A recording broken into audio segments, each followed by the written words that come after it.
สบายดีโดยสบายดีโดยขายยังเนาะคอยมาขายมากล้วยกับมะขามให้เจ้าโอ้มาจะขายจะใช้มืดคำมืดตื่นตาแท้โอ้ยคอยกะมาแต่ขายทั้งบ้านผู้เล่มันบ่เบิดบ่ล่ะโดยมันบ่มือขายเท่าไรหั่นคอยขายอันนี้20อันนี้5,000มะขามมากล้วยวี10,000โดยเบิดหั่นเท่าไรเมื่อนี้ก็30ลดได้อยู่บ่ได้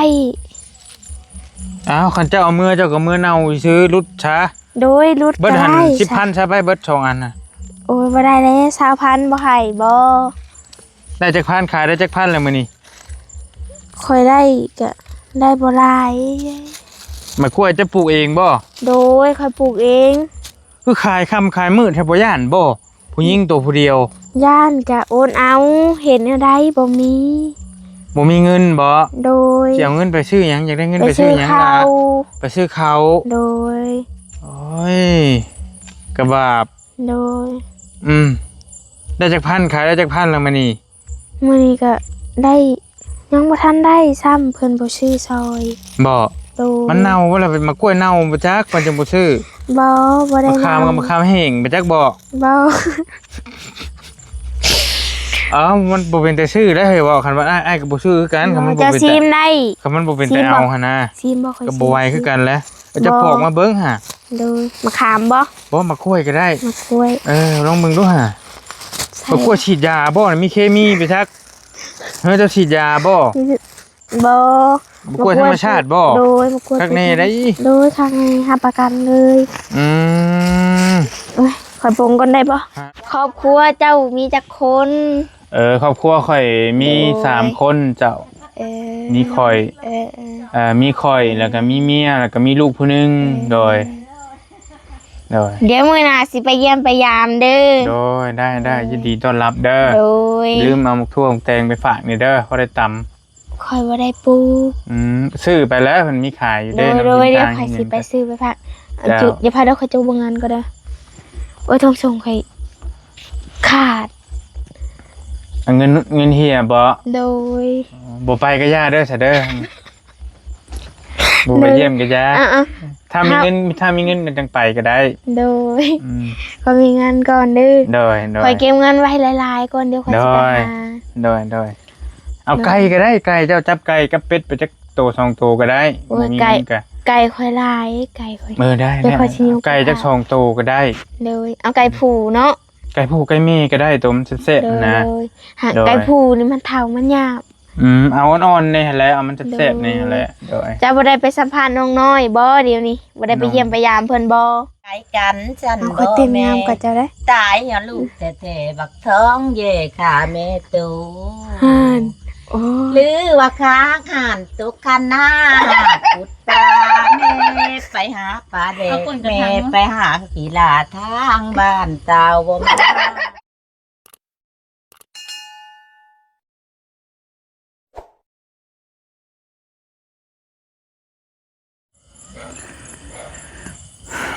โอเคพี่น้องเอ้ยบอลี่เดินทางเขามาเยี่ยมทางน้องกิ๊กเขาก่อนบริมาป้าโตเรียกว่าสิเป็นเดือนแล้วไปจักพี่น้องเอ้ยมาจากแต่มาสัมภาษณ์เอ้ยเพิ่นกับน้องเพิ่นตะกี้แหละแล้วก็บริมาเลย2ไอ้น้องเพิ่นพี่น้องเอ้ยมีโอกาสมื้อนี้ก็เลยมาเยี่ยมยามเพิ่นก่อนตอนมืดๆเนาะมืดพระจันทร์ครึ่งดวงมาตอนสีแรงๆนี่ลายทางไปเพื่อมาฮอดพี่กับค่ำพี่น้องเอ้ยกำลังกินข้าวแรงแล้ววะล่ะสวัสดีแจ้งอยู่เฮ้ยได้ไฟตัวนี้เนาะไฟโซลาร์เซลล์โอเคพากันนอนอยู่ใช่นอนอยู่เลยใช้ผ้าห่มผ้าแพร่เจ้าคือว่านอนอยู่เทิงก็นอนได้อยู่แต่มันฮ้อนเนาะป้าติเตอร์นอนกันอยู่นี่ช่องเช้าที่เลยเฮียงกันซอยร้อยนี่เลยอยู่จะคนเนี่ยตอนนี้ไปใส่เพิ่นเลยพ่อแม่เพิ่นเมื่อบ้านแม่งานดองอันตึมๆอยู่นี่ป่ะโดยดองไผฮะดองอันนั้นลูกนะสาว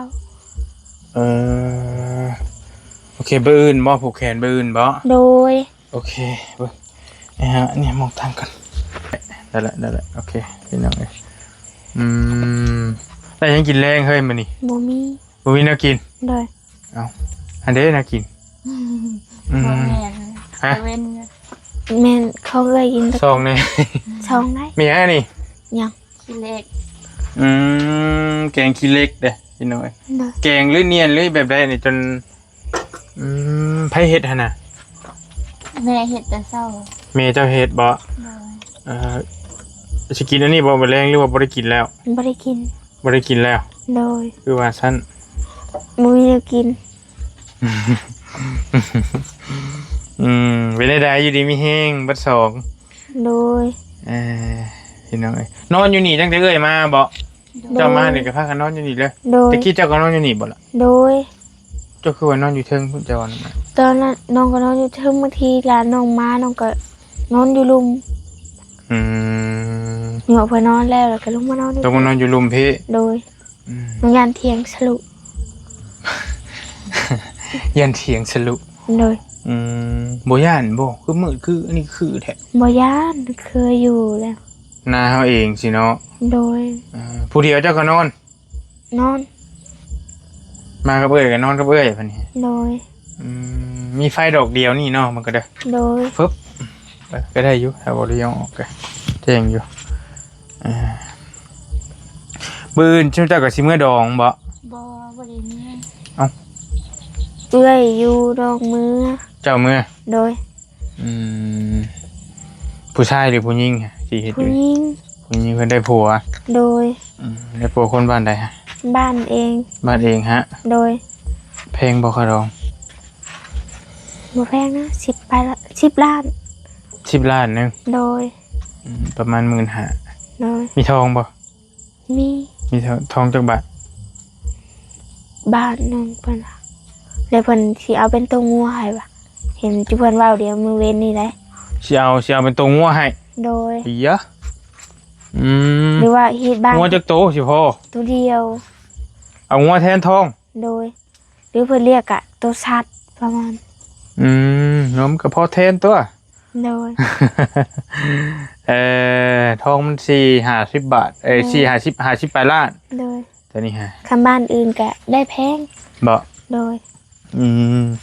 มาเยี่ยมน้องคนก่อนพี่น้องเพราะว่าก็เป็นเคสหนึ่งที่บริมาทายจากแต่2-3 เดือนก่อนแล้วก็โดนเทื่อใช่ไหมมาเยี่ยมทางอีหล่าเพิ่นพี่น้องเนาะที่ดินที่ดอนเท่าก็ยังบ่ทันได้เนาะล่ะเนาะ ยังคือเก่า โดย ยังข้างอยู่หันคือเก่าอยู่ โดย เพราะว่ามีเงินทางเบาบุญสารวัตรเพิ่นว่าเปิดสมทบช่วยซื้อที่ดินน้องเพิ่นตอน5,000 บาทว่าซั่นดอก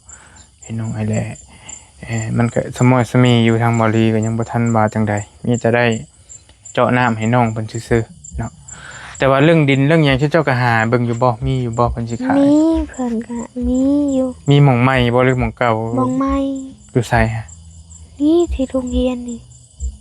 ใกล้ๆโรงเรียนฮะ โดย เท่าไหร่ 30,000ก็มี40,000ก็มี เจ้ามือเบิ่งเองบ่หรือไผเว้าให้ฟัง เมื่อเบิ่งเองเมื่อเบิ่งกับแม่เพิ่นบอกว่าเมื่อเบิ่งแล้วลูกเพิ่นว่าในนี้เด็พี่น้องก็เมื่อเบิ่งแล้วน้องว่าเงินก็ยังบ่มีเด็น้องบอกว่าอย่าพาว่ากันเด้อน้องก็บอกเพิ่นแนวนี้นะ จักหมื่นก็ 40,000เพิ่นจะขาย มันมีจักตอน เจ้าว่า30,000ก็มีอยู่ใช่30,000 น้ำเพิ่นก็ปานให้ โอเคแปะทางบ่ล่ะ แปะ ทางอย่างแปะทางเข้าบ้านเลยบ่เป็นทางอย่างเนาะแต่แกโรงเรียน ด้วยนี่ทางลงทิศทางตัวเขาขายเลยมันก็เลี้ยวลงมาเห็นแล้วปะทางนา น้องซาบ่ โดยทางนาชาวเฮเดินลงหันดิมันจะมีทางลง ทางหน้าเสาเฮ โดย มันบ่เป็นโรงเรียนแต่ว่าน่ะ พี่หยาบลงมาทางพี่หยาบลงมาทางเลยลงมาพี่มันก็เห็นโรงเรียน เอาอยู่ติดทางอย่างหน้าเสาเฮห้องลงไปหน้าเอแตบฮะ โดยเนี่ยไปคำห้วย โอ้โอเคพออยู่บ่คันอยู่ฮะกันได้อยู่ เขา ฮะ อยู่ โอเคอยู่เนาะ โดย 30,000ก็ได้เพิ่นว่า โดยเพิ่นสิปานให้ 30,000ก็ได้40,000ก็ได้ โดย แต่ว่าเพิ่นดาวตัว40,000นี้มีคนมาจองแล้วน้องก็เห็นเพิ่นบอกน้องใหม่นะ ยังตัว30,000ยังตัว40,000 ยังเอายังตัว40,000 โดยตัว30,000เพิ่นเอาแล้ว มันก็พอปลูกเคือนได้อยู่ติเฮ้ย โดยกว้าง พวงเติบอยู่เนาะ โดย โอเคเห็นไหมเดี๋ยวจังว่ากันซะหน่อยกับมัน40,000ก็พอฟังอยู่คันว่ามันกว้างเลย กว้าง กับห้อมมาโยอยู่กับปบปานวาย กว้าง กว้างเนาะ โดย โอเคเห็นไหมแต่หึงแล้วจะมาเบิ่ง โดยแต่ว่าตอนนี้เพิ่นก็ยังบ่ทันได้ขายเพิ่นขายแต่ตัว30,000 โยคันอยู่หึงอีกก็สิขายไปจักแหล้ว น้องก็ยังบ่ฮู้ เพิ่นอยากส่งค่าเทอมลูกเพิ่นเรียนเด้ ลูกเพิ่นไปเรียนโต โดยอยากอันขายดินไปส่งลูกเฮียนว่าซั่นซะ โดย โดยเป็นนั้นเอาก็ภาวนาให้ได้ไวๆเด้อล่ะเด้อ โดย ทางอ้ายก็อยากให้ได้คือกันเบิดนั่นแหละพี่น้อง โดย มันก็สิจะได้ที่อยู่ที่เช่าคือบ้านคือเมืองหมู่นะมันใกล้บ้านบ่ล่ะไฟฟืนไฟฮอดอยู่บ่ ฮอดเพิ่นก็เฮือนเพิ่นพร้อมอยู่นะฮะ หลายเฮือนอยู่ โอเคคือหน้าเท่าคือหน้าเจ้านี่นะนี่แล้ววิทย์แล้วเลยนะไฟฟ้านี่บ่ต้องเว้าถึงพี่น้อง โดยตัวใกล้ เพราะว่ามีหลักเสาไฟฟ้าดิ โดยพี่น้องอยู่กัน2สาวเพิ่น โด ก็ได้ ย ชื่อหยังก็ข่อยลืมชื่อเจ้า ฮะ พาง พาง โดย น้องพาง โดย จักปีก็ 22 ถ้า2ปีโอเคแต่เราบ่ค่อยเว้าคือเจ้าบ่ โดยเพิ่น เจ้าสิเว้าเป็นกว่าบ่ โดย น้องสัมภาษณ์เก่ง เจ้าสัมภาษณ์เก่ง โดย คือเห็นเป็น YouTube พร้อม โดย อยากเป็น YouTube นะเบิ่งทรง โดย เห็นย่างไปสัมภาษณ์ผู้นั้นผู้นี้ลบไปลบมาอยู่ โดย เป็นไปแล้วน้องกิ๊ก นอกจากยอมน้ำใส่เพิ่นพร้อมเลยแกสัมภาษณ์เพิ่นนำ เห็นไผเห็นได้แรงบันดาลใจมาจากไผจังจากสัมภาษณ์คน น้ำเบาแก้วน้องเห็นเบาแก้วเฮ็ดดีน้องก็เพิ่น บอก เมื่อวิทย์แล้วน้องก็เฮ็ดตามมัน เห็นเรามาสัมภาษณ์น้องๆคนนี้ โดย เฮ็ดตามบัดนี้ โดย จะมีโทรศัพท์แหละ มี ชื่อใหม่บ่หรือจะได แปลงหน่วยเก่า แต่งน้อยก็เอาเบิ่งอ้ายเบิ่งได้บ่ ได้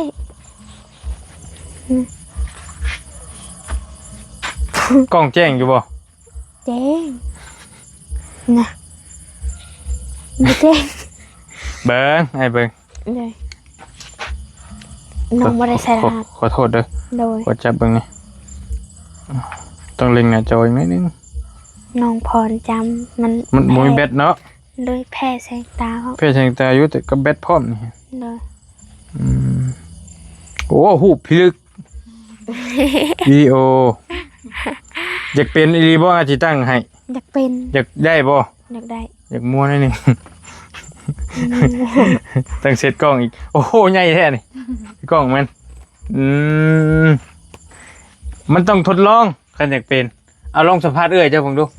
สัมภาษณ์เป็นไร อัดแล้วแต่เจ้าสิถามสัมภาษณ์เฮ้ย สบายดี เดี๋ยวเอามา แล้วเจ้าจังสัมภาษณ์ได้ก็ได้ น้องน้องต้องเห็นในนี้บอก ก็ได้กล้องใช้แล้วหั่นแหละ อย่าพาเลย แล้วพนอายที่บัดนี้ เราอายเราบ่กล้าเห็นน้องบ่อายหนูเด้อ อะไรลองเบิ่งอันแล้วแต่เจ้าสิเว้ากันเอา สบายดีเด้อพี่น้องมื้อนี้แกมาพบมาพอกับน้องพังอีกคือเก่าเนาะสบายดีในน้องพังเด้สบายดีในเอื้อยอ่ะเจ้าก็ต้องนบมือตัวเนาะแล้วหลักอายแล้ว แล้วอาย โดย โอ้ยอยู่สองสาวเพิ่นแต่ลกซุ่มเจ้าแหละ บางทีน้องก็สัมภาษณ์เพิ่นบางทีน้องก็เห็น บ่ โดยแต่น้องชีน้อง ตัวน้องนี่กล้าเว้านะพี่น้องตามบริเบิงทางน้องกิ๊กเพิ่นนี่เพิ่นกล้าเว้ากล้าจานะสัมภาษณ์อ้ายก็ได้ไป ได้บ่มีปัญหา อ้ายต้องขึ้นไปนั่งนำบ่จังคักเนาะ เอาเจ้าขึ้นนั่งเดี๋ยวค่อยสินั่งสัมภาษณ์เด้อเอาเตียงน้องสิบ่ฮักติ ว่าดอก ไม่ได้เยอะ เจ้าสองคนก็บ่เฮงหรอบ่ บ่น้อง ขึ้นได้ บ่ เยอะ เป็นนั่งเอาขึ้นเด้อ อ้ายอ้วนไปนั่นบ่เห็น บ่ ว่า ธรร คื ม น ดา นั้นได้เยอะคืนนั้นแหละ เอาต้องคอยไปนั่งอยู่ซาบาวันเด็กคนนั่งบนนี้เนาะ บ่กล้องไอ้จังเห็นเจ้าอยู่หันแล้วนางอยู่หมู่เก่าหันแล้ว เจ้านั่งอยู่นี่ก็ได้ แป๊บนึงยายขึ้นไปเอื้อยผัดบ่ได้ติ คอยลบก็ได้คลิปตัวนี้เอ้ยคอยหัวฮี ตลกเลยเก่งเนาะจ้าเนาะคือสิได้อยู่แรกๆน้องเพิ่นก็บ่ได้อายได้นางกิ๊กนี่มานี่ผัดมาคันลึงนี่แฮงได้อยู่เบิ่งเพิ่นนี่เป็นนักร้องนางหยังก็คือสิได้อยู่คันร้องจบอ้ายให้ 50,000ร้องเพลงหนึง จักสิเพลงอยู่ เสียงเจ้าต้อง น้องก็บ่เคยร้องเพลงบ่ค่อยเป็น เปิดฟังเพลงบ่ซะ บ่มีแต่แบบว่าเล่น TikTok เป็น มันต้องมีเพลงไหนเพลงหนึงที่เจ้าฟังนะอินนะ โอ้ยน้องบ่ค่อยฟังเพลง ฟังหยังซั่นน่ะ บ่ได้ฟัง ฟังลำ เบิ่งเอานะเบิ่งหนังเขาแสดง อืม บางทีน้องก็เบิ่งคลิปอ้ายแล้วน้องก็บางทีน้องก็มาเฮ็ดตาม เบิ่งคลิปอ้ายนี้ โดยแล้วน้องก็มาเฮ็ดตามมัน เบิ่งน่าจะขึ้นไปเบิ่งแล้วสิสัมภาษณ์ โดย บ่รีบ่อยากโดนสัมภาษณ์เด้โอเคสาวเจ้ายับ ยับไป พิมพ์แล้วก็หันหน้าเด้เจ้า อั นั่ น ง นี้ก็ได้แต่ว่ามันสิบังโพด เด้มานั่ง นี่อยู่นี่พิมพ์หันโอเค ยงาม โอเค อ๋อจะต้องมานั่ง เจะอยากถามหยังจะถามเลยเด้อ โดย เอาสิขึ้น เอา ตัวเปื้อนหน่อยเด้อ โดยบ่เป็นหยัง หาก็ไปลุยหวยมา โดยบ่เป็นหยังขึ้นเลย โอเค เดี๋ยวอย่าพาเด้อเดี๋ยวน้องต้องว่ามาพบกับบ่าวดีเด้อมื้อนี้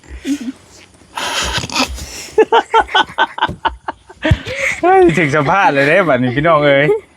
ครับน้องเพิ่นอยากเป็น YouTube เด้สิลองเบิ่งสิสัมภาษณ์อ้ายแบบใดโอเค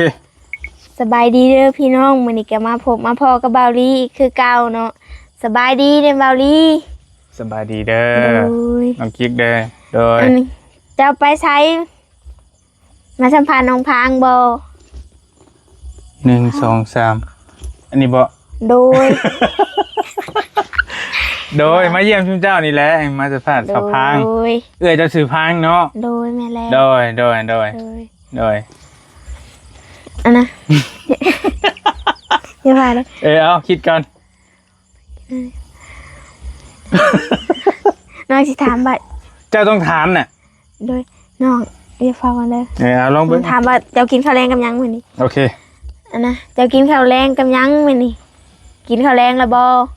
ยังบ่ได้โทรถามเมียอยู่จักเมียเฮ็ดหยังสู่กิน เจ้าต้องโทรถามเมียก่อนติ โดยเมื่อพอแล้วจักเมียสิเฮ็ดหยังท่า โดย โดย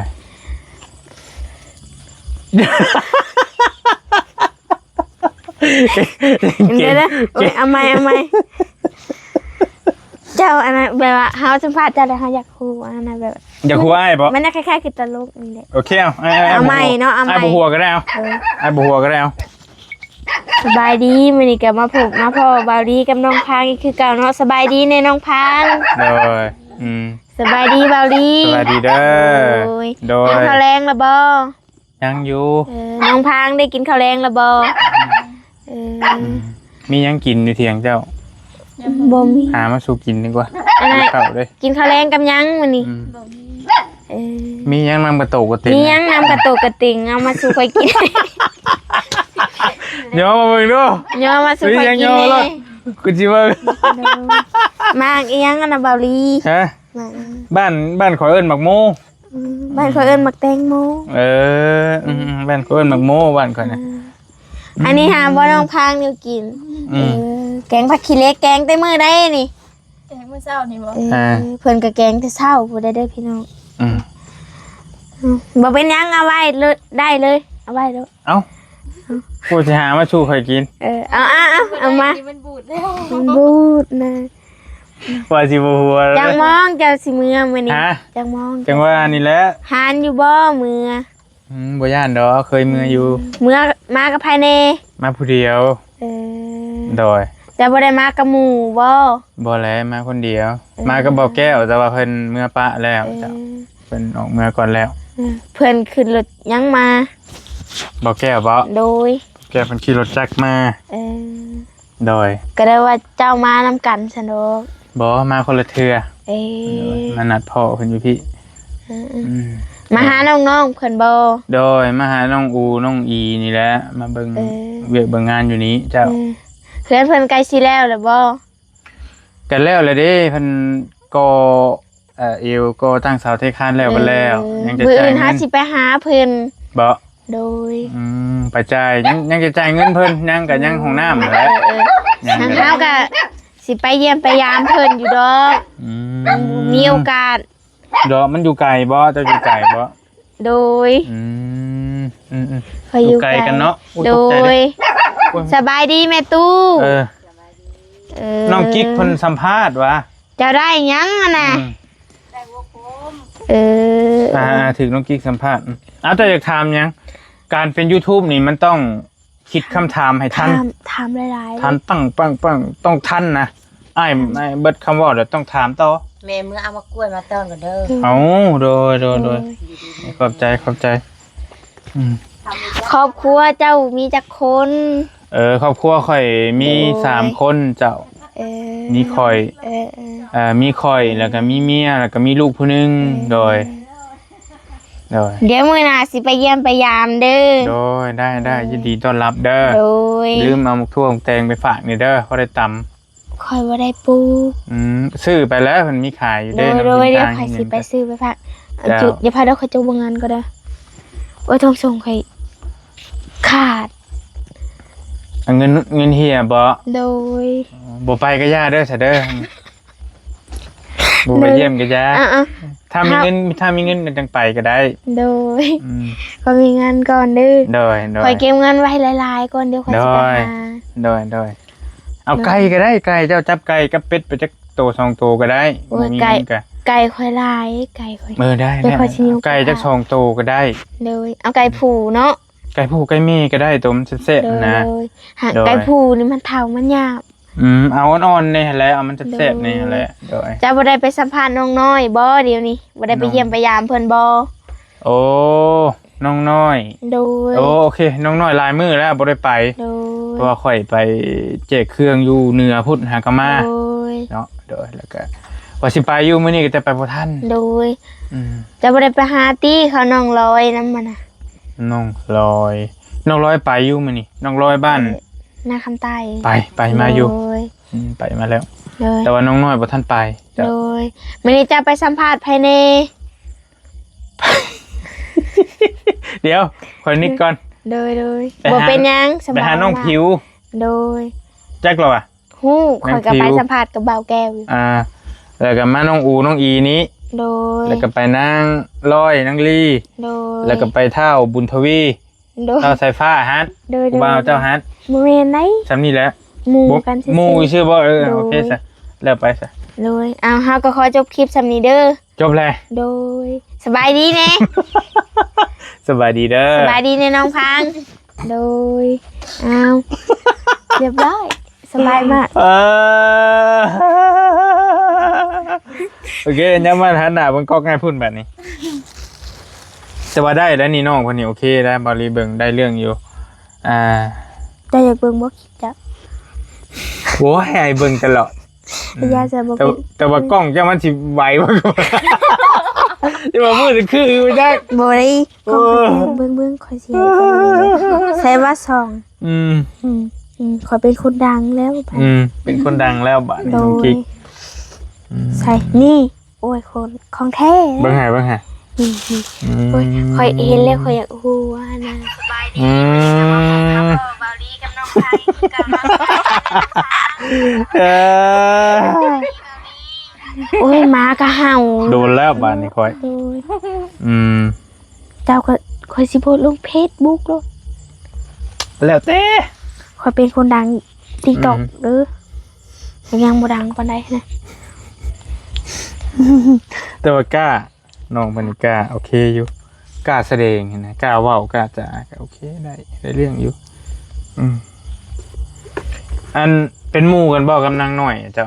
โดยเป็นหมู่ กันลึงกันอยู่บ่สนิทกันอยู่บ่ด้วยว่า ชนิดกันอยู่แม่กับพ่อเพิ่นเป็นเอื้อน้องของแม่เฮา โอ้เป็นพี่น้องใกล้ๆกันนี่บ่กับบ่ได้ใกล้ปานใด โดยแบบว่าแม่เฮาเอิ้นเพิ่นจังไดก็ อืม เฮาก็ลืมแล้ว อืม ยาแล้วบ่เป็นหยัง โดย เพิ่นก็เพิ่นได้ดินอยู่นี่เด้ยาเพิ่นแบ่งให้เห็นอยู่ติอยู่ใกล้ๆนี่ เห็นน้องเขาไปเบิ่งคลิป อืมอยากเฮ็ดอีหลีบ่ YouTube อยากเป็นอีหลีรอบ่ โดยน้องอยากเป็นคนดังอยาก อยาก อยากเฮ็ด อยากเป็นคนดัง โดยอยากเฮ็ดแบบถ่ายต้องถ่ายนี่นะแบบไปสัมภาษณ์แบบนี้ อืม น้องอยากไป มาตะกี้ไปคือว่านิ่งๆๆมาวันนี้เป็นย่างชวนสัมภาษณ์วนเวียนอยู่พี่น้อง เอาน้องไปกับเบาแก้ว ไปพาคุยอะไรไปสัมภาษณ์น้องพิวได้น้องมาได้น้องก็เฮ็ดตามเลยแบบ เบาแก้วให้พาไปหาน้องอันนั้นมื้อน่ะ โดยน้องคิดว่าเป็นคนต้องเว่าเป็นๆเลยน้องก็เฮียนเว้าเฮ็ดเฮ็ด ยาวเลยบัดนี้ โดย ปอมากล้วยหยังอันนี้แม่โอ้คือหลายอย่างแท้ อันนี้ไม่ขายดูไป อันนี้แม่ขายตัว อั นี้ นนี้ให้เจ้ากับมะขามหวานคอยขึ้นแต่มือพ้นประทานตกผู้ช้องทงไว้ให้เจ้า อันนี้บ่ให้แม่ก็ย่างเงินนี่กับมะขามนี่ อันนี้แม่ขายให้เฮา เจ้าแม่อยากเมื่อกินดอกฉันแม่ก็บ่ขาย อันนี้น่ะให้เฮาซื่อๆอันนี้ เจ้า ให้ลาล่าอันนี้ โดย อันนี้จะขายเฮาเท่าไรตัวนี้ ลูกให้เท่าไรแม่ก็เอาให้10,000แม่ก็เอา เอาบ่ค่อยให้2,000เนาะ แต่เก่าละ20,000บ่เจ้าขายเฮาตัวนี้10บ่หรือ20 20 เอาซะ 20ตัวหนึงหั่นบ่ตัวกล้วยตัวหนึงหั่นบ่ กล้วยงามพุ่นเจ้าก ล้วย อันนี้10,000อันนี้เนาะ โดย มะขามหวานอยู่บ่แม่ตู้ หวา อืม น เจ้าสัมภาษณ์เราให้อ้ายดู เด้งๆ สัมภาษณ์เราให้นี่ สัมภษณ์ บ่สัมภาษณ์ผ่านกล้องง่ายนี่ก็ได้ เลย อ้ายเปิดกล้องอยู่ เลยอันน่ะมากล้วยแม่ตู้บักแต่โดนแล้วบ่นี่ บ่บักมือชื่อนี้ เอาคือนางพี่ก็ได้ นั่ง มี เลย ปัญ ลูก หานะแม่ตู้ บ่นั่งตามพุทธบ่เอาบ่เอาไปนะ เอา คือ มา มาแล้วคือมาแล้ว โอ้ยกองขอได้ มัน หวาน สิ บ่ พี่ ขามแม่ หวานบ่ว่าหลี ก็ ต้นเบาแก้วแน่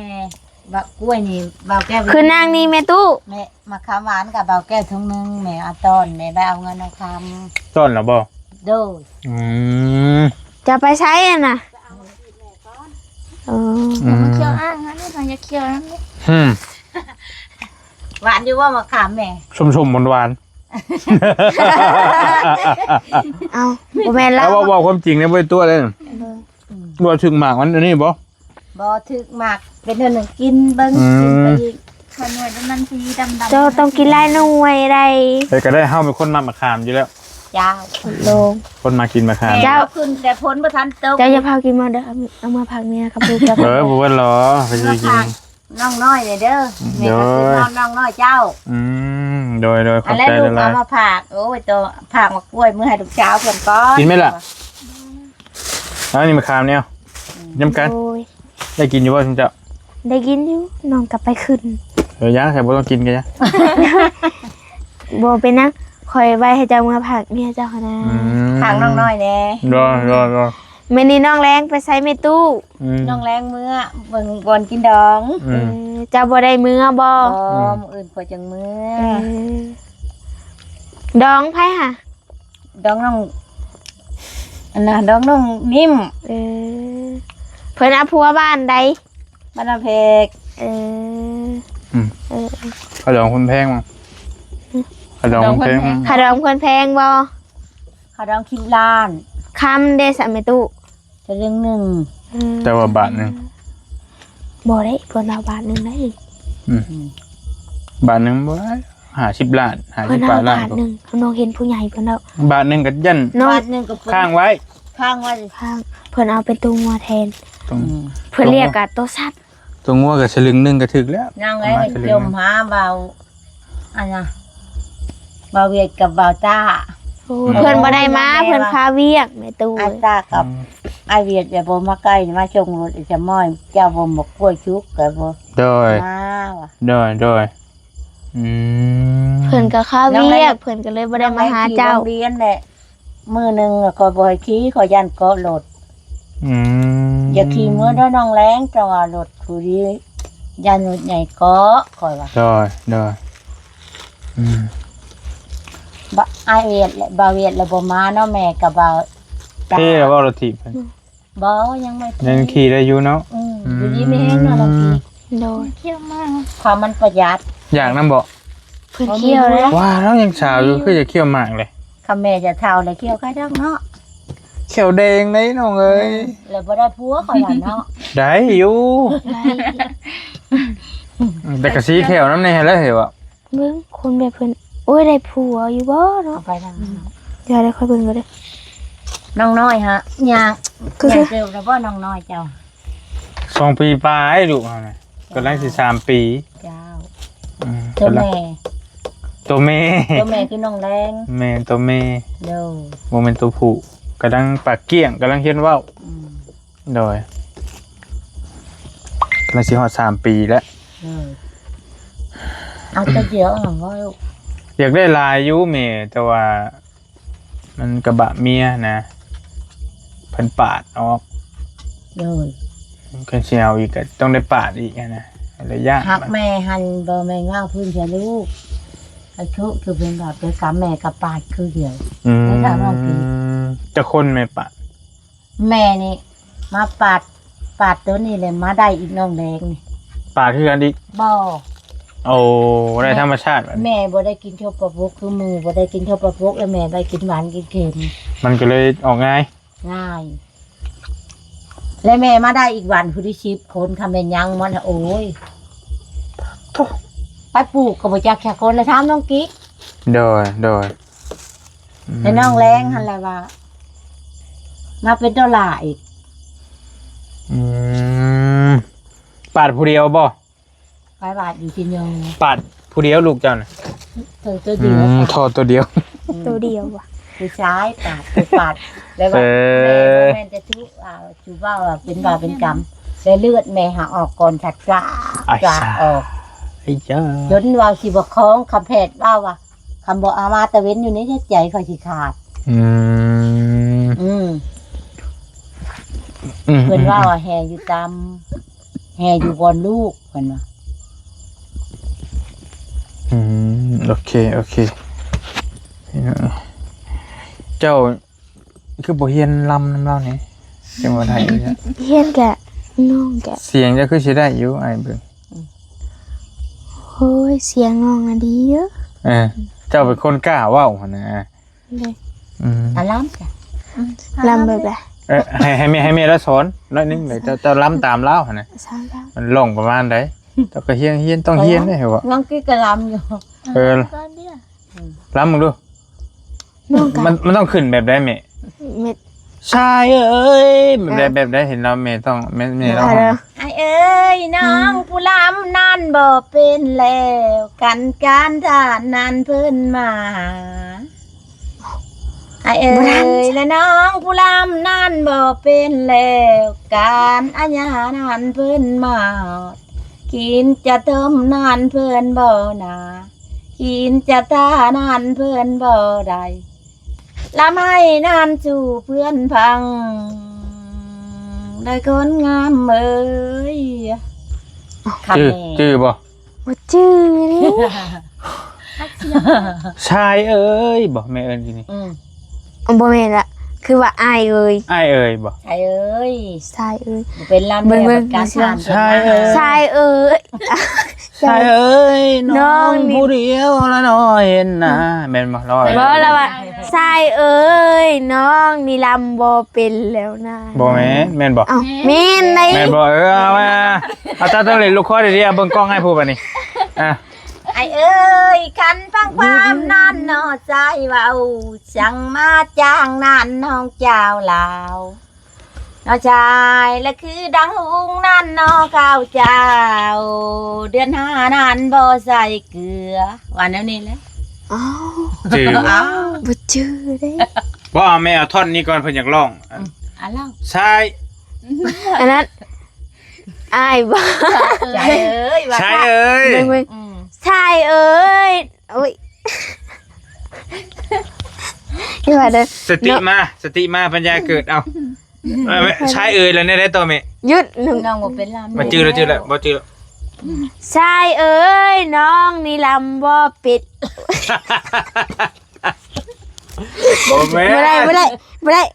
น้องว่าบ่ได้หรอกคำบ่เรียนบ่เรียนหลายเทื่อหลายความบ่ได้ กับแม่ไปเฮ็ดเนาะ บ่ได้ คนเคยเนาะ อันนี้มันอยู่หลายคนเฉยอันนี้ได้อยู่อืม แม่คำเม็ดแต่จำน้องกิ๊กได้เสียงแม่แห้งแก้ว บ่อ่า อ้าวเสียงน้องคือบ่มา บ่ได้เจ้าบ่กล้าเว้าเฉย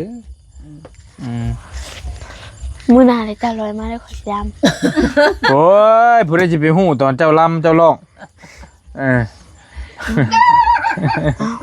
เอาเห็นรถบอลลีมาแล้วก็ล่ำเสียงดัง เออ บ่ แม่นบ่ น้องสิรำปีหน้ามาทั้งพี่เดี๋ยวเจ้าเลยมาทางหลัง น้อง อื นี่ ม แบบนี้นะ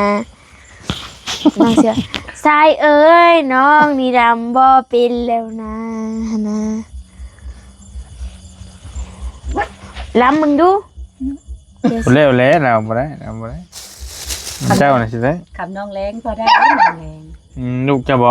จ้ะ เดี๋ยวมือหน้าค่อยสิสัมภาษณ์เลย ให้น้องแรงล้ำเด้อ โอ้เดี๋ยวค่อยสิเป็นมือกลองให้ก็ได้ เนาะ โอ้ยกลองนี่บ่มีปัญหา กระถังเนาะ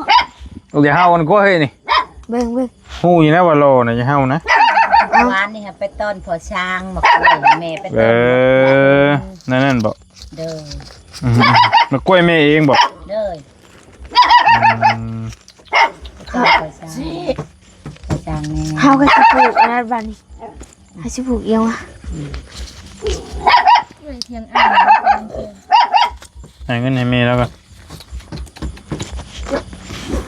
เด้อให้แม่ตู้หาเอาเงินใบควายขนมอมยิ้มก้อนหนึง ฮะ เอาเงินใบควายขนมอมยิ้มก้อนหนึง ใบกล้วยบ่ โดยเจะให้เพิ่นเบิ่งดูนะ ใบนี้บ่ โดยมาเบิ่งน้องสิเห็นให้เพิ่นขนมอมยิ้มก็บ่มีเนาะใส่เอาตัวใดว่าแทนนี่เนาะ พี่ไก่นี่ เบิ่งน้องสิหาเนี่ยแทนเด้อเอาข้าวมาก็ได้เลยเนาะอาจารย์ต้องหักจะต้องแม่ตู้งั้นค่อยซื้อมากล้วยน้ำเจ้า มา เอาจะต้องนบมือก่อนตัว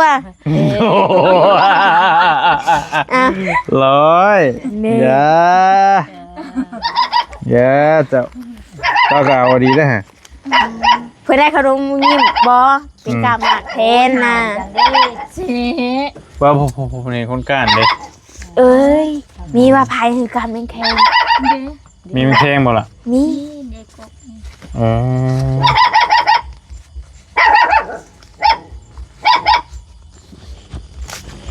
จุกเวอร์ชันว่าสี่เด้ออ๋อ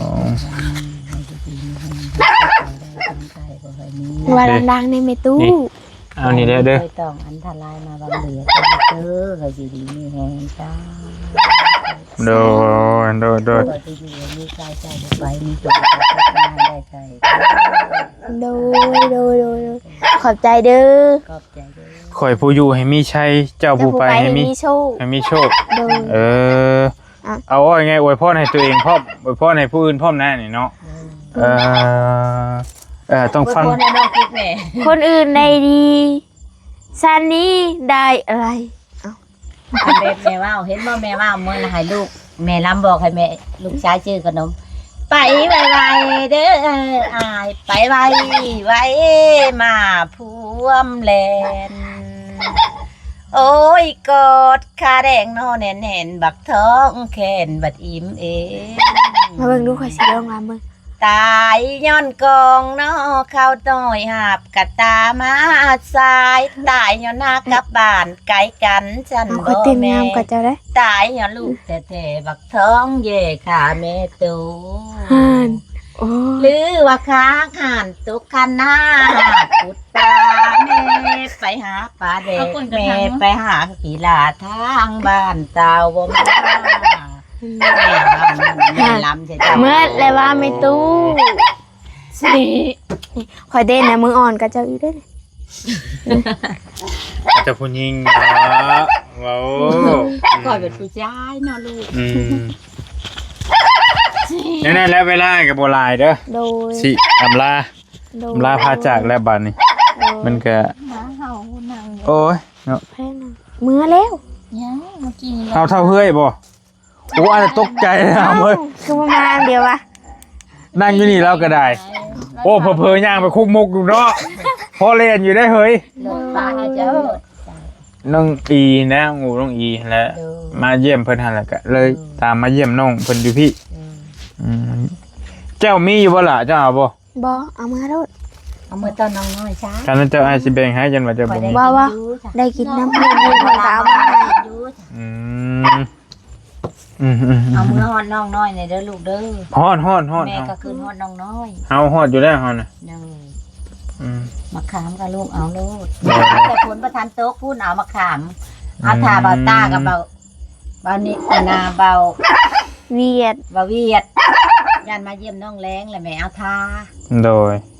ฉันเอาสิซะเจ้าย่างไปมาให้ได้บ่อยู่รถอาจจะมีเอานั่นให้ได้ ได้ อามาแบ่งมีแล้วนี่ โดย แต่คนละ 2-3 ห่อเด้อไป โดย บ่ได้ต้มกินเพราะว่าอยู่พุ่นบ่ได้ถือหยังมาบุลุงป่วยมากินนี่ก็ได้มันก็ได้ เดี๋ยว ไปถือเนี่ย เอา ถือ เลี้ นี่ ยง มา ไว้ก็ได้ บ่ซอยอันนี้ แล้วเมื่อตอนน้องน้อยมะขามก็ยัดจะถุงมะกล้วยก็ได้ นั่นนี่เนาะโอเค จะต้องเห็ดคนละอย่างนี่จะต้องเห็ดแบบนี้เองดีมันก็คือคนขายกัน โอ้จังซั่นบ่ โดยก็คงมีมาจะเบิ้งเขาสิหาขายจะเบิ้งเลยเป็นนึง นี่ไม่คัน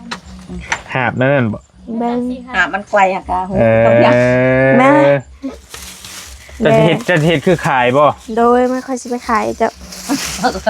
ไกล อืม ดี โอเคอันนี้อ่ะจะมีโคมบ่เจ้ามาเด้นี่บ่ โดย ถือไว้ก็ได้ เด็กโคมคอย วันนี้เป็นแม่ค้าขายมะกล้วยมะขาม ไปเด้อ ไปแล้วน้องเด้ออยู่ดีมีแฮงเด้อ โดยเมื่อไรเดินน้องทางเด้อโดย โดย ความเจ็บบ่อย โดยโดยโดยโดยโดยโดย โดย แม่ก็ได้กินย้อนเป็นข้าวต้มขนมให้อยู่ดีนี่ โดยเมื่อป้าเลยเด้อแม่ตู้เด้อเดินน้ำค้างเด้อ ไปเชิญน้องเพิ่นเอามาผากแป๊บนึง คอยเมื่อเลยเด้อ เอาเมื่อฮอนเป็น ฮะ เนาะไปบ่ ไป มาวันนี้แหละ ขอยอยากไปเป็น มันใหญ่เป็นเช้าเลยค่ะบอลลี่ถือมาให้แม่ ผู้นี้บ่ มาเบิ่ง ไผ น้องบอลลี่แหละ อืม แม่ก็อยากเบิ่ง เห็นมาฮะเนี่ยค่ะ เพิ่นบ่ได้ค่อยได้มานำมีแต่อยู่เพื่อน โดย อืมไปเฮาบัด ไป นี้ใช่ละ ไปขายไปเด้อดิคอยหาบคือเว้ยคือไม่ค่าขึ้นใหม่เนาะ อืม ท่าเดียวไหม อาจจะลองเห็ดมายางมาขายให้มึงดู ได้ ย่างไป อ่ะเหมาะโคมนี่ ให้พุ่นให้ช่องมา โคม ปิด นี่ ก่อน ปิดแล้ว เอาลองมาเบิ่งดู เป็นแม่ค้าได้อยู่บอกคุณนี่ ได้เดี๋ยวขอยย่างไปเด้อ1 2 3 3 โอเค โดยสบายดี โดยสบายดี โดย ขายหยังเนาะ คอยมาขายมากล้วยกับมะขามให้เจ้า โอ้มาขายจะใช้มืดคำมืดตื่นตาแท้ โอ้ยคอยกะมาแต่ขายทางบ้านผู้เล มันบ่เบิดบ่ล่ะ โดยมันบ่มือ ขายเท่าไรหั่น คอยขายอันนี้20อันนี้5,000มะขาม มากล้วยวี10,000 โดย เบิดหั่นเท่าไร เมื่อนี้ก็30ลดได้อยู่บ่ บ่ได้ อ้าวคันเจ้าเอามือเจ้าก็มือเน่าซื้อลดช้า โดยรุด เบิด ก็ หั่น ได้ 10,000ใช่ไปเบิด2อันน่ะ โอ้ยบ่ได้แล้ว20,000บ่ให้บ่ ได้จักพันขายได้จักพันแล้วมื้อนี้ คอยได้ก็ได้บ่หลาย มากล้วยจะปลูกเองบ่ โดยคอยปลูกเอง คือขายค่ำขายมืดแทบบ่ย่านบ่ผู้หญิงตัวผู้เดียว ย่านก็โอนเอาเห็นแนวใดบ่มี บ่มีเงินบ่ โดย สิเอาเงินไปซื้อหยังอยากได้เงิน ไป ไปซื้ ซื้ อ อ หยัง ข้า ล่ะ ว ไปซื้อเขาว โดย โอ้ยกระบาบ โดย ได้จักพันขายได้จักพันแล้วมื้อนี้ มื้อนี้ก็ได้ยังบ่ทันได้ซ้ำเพิ่นบ่ซื้อซอย บ่ โดย มันเน่าบ่ล่ะเป็นมะกล้วยเน่าบ่จักมันจังบ่ซื้อ บ่ได้ มะขามกับมะขามแห้งบ่จักบ่ บ่ อ้าวมันบ่เป็นแต่ซื้อได้เฮ้ยว่าคันว่าอ้ายก็บ่ซื้อคือกันคันมันบ่ จะ เป็น ซี แต่ มได้ คันมันบ่เป็นแต่เอาหั่นนะ ซีมบ่ค่อย ก็บ่ไหวคือกันแหละจะปอกมาเบิ่งหา โดยมะขามบ่ บ่มะกล้วยก็ได้ มะกล้วย ลองเบิ่งดูหา ใส่ มะกล้วยฉีดยาบ่น่ะมีเคมีไปจักเฮ้ยเจ้าฉีดยาบ่ บ่ กล้วยธรรมชาติบ่ โดยมะกล้วย คักแน่ได้ โดยข้างในหับประกันเลย อืม เอ้ยขอยปรุงก่อนได้บ่ หาแล้วแต่เจ้านะเฮ้ยมาหาบคายหาบมืดอันนี้ โดย นี่ มีปอกให้พร้อมโอ้ไม่ค่ะ จะต้องกินได้ จะถึงพึ่งได้ นี่ โอ้บ่ว่าสิกิน โดย เอามาใกล้ๆมันมือข่อยบ่ว่างนี่ โดย โอ้ยกินแล้วบ่ซื้อก็ได้เหรอวะ โดยบ่ซื้อก็บ่เป็นหยัง คักแน่ได้ โดยบ่เป็นหยัง บ่ บื ชิม น มา ค ก่อ อน ยไปขายต่อ มันก็เน่าแล้วเพิ่นฮอดบืน บ่นาว โอ้ยมันก็หวานอยู่เด้คือมีไปซื้อซอยเจ้า คอยจะหรือว่าเพิ่นบ่อยากบ่หรือว่าเพิ่นมี อื ข้อยจะบ่ซื้อเพิ่น มป้าจะป้ามาชงอยู่รถขอยพี่มา โดย ไปชื่อซอยเด้อ โดย ได้อยู่บ่ชาวพันธุ์ ได้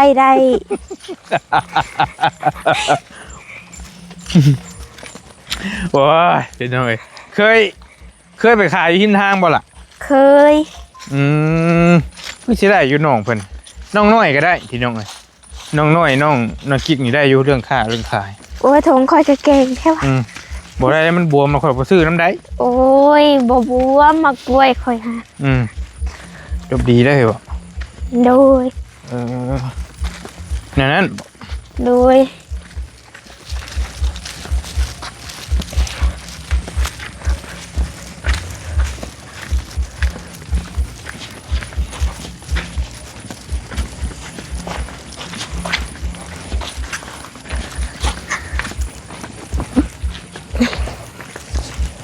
ปุ๊บกันเราจะไปขายแล้วกันย่างไปพาไปนี่บ่ล่ะ โดย โอ ย่าง เค ขึ้น โอเค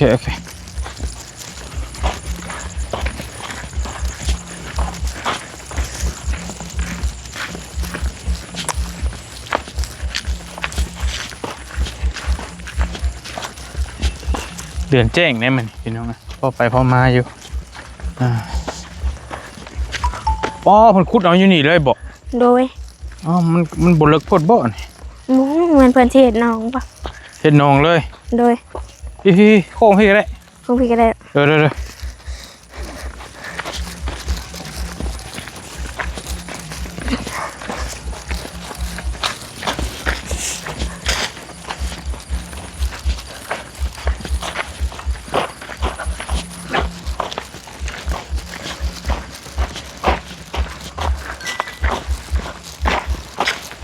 มาพี่น้อง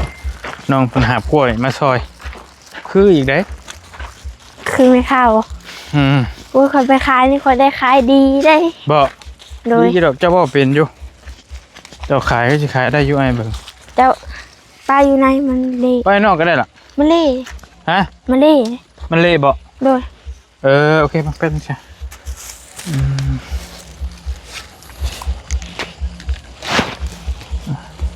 โอ้ยนางลูกข้างนี้ดีร้อน โอ้ยมาแต่แบบนี้ ไปอู้ไปน้ำเบื่อก็ได้อาจจะแบ่งมีให้ก่อนจักหน่อยนางลูกข้างลุงไงกระโพดกระโผ